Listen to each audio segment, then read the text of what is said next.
Colleagues, sisters and brothers at the Virginia United Methodist Church, let me introduce myself. I'm one of the faces today most of you will not know, but my name is Gary Mason. I'm a Methodist clergy person, part of the Methodist Church in Ireland.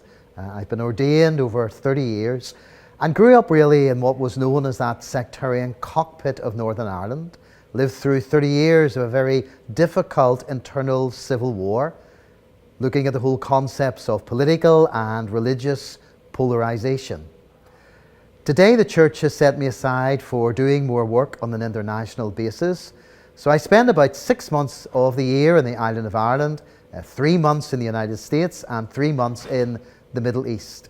So last August, on a hot Atlanta day, I had an email from a person you all know very well, Bishop Sue, saying she'd like to do a Zoom call with me sometime when I was in Atlanta.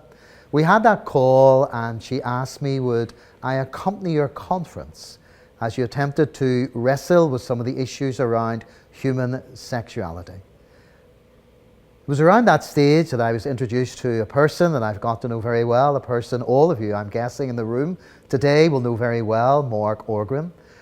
And in those early days, Mark and I, as we talked together, realized we needed to hear all voices, or literally to ensure that every person who had something to contribute would be at the table.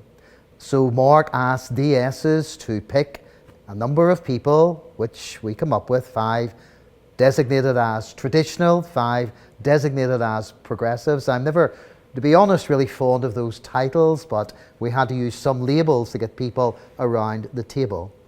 In the early days, we wrestled with what should we call this experience, this ongoing process, which as I sit here today, actually in Virginia, ran from August to April.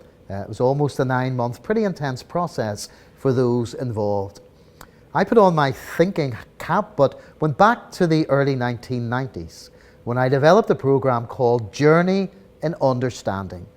And I was bringing together really religious leaders and religious laity from both sides of the political divide in that Northern Irish context. So it was never going to be Journey in Agreement, because we didn't agree, but it was a journey in understanding. And I often quote the New York Times journalist, Bret Stephens, who's that brilliant quotation where he says, in order to disagree well, we need to understand well. So really that 9 months process was a conversation of understanding, of listening well, of hearing one another's positions, of humanizing one another. Naturally, me being almost 4,000 miles away in the island of Ireland, a lot of these meetings took place by Zoom. Papers were written and papers were exchanged. But today in this recording, I'm actually sitting in your conference office in April and joining colleagues you will all know well, literally the team that we put together for a 24-hour retreat and a conversation. Theology in our space, I must be honest, influenced us quite profoundly. Sadly, influenced many of us so badly that we ended up killing each other for 30 years.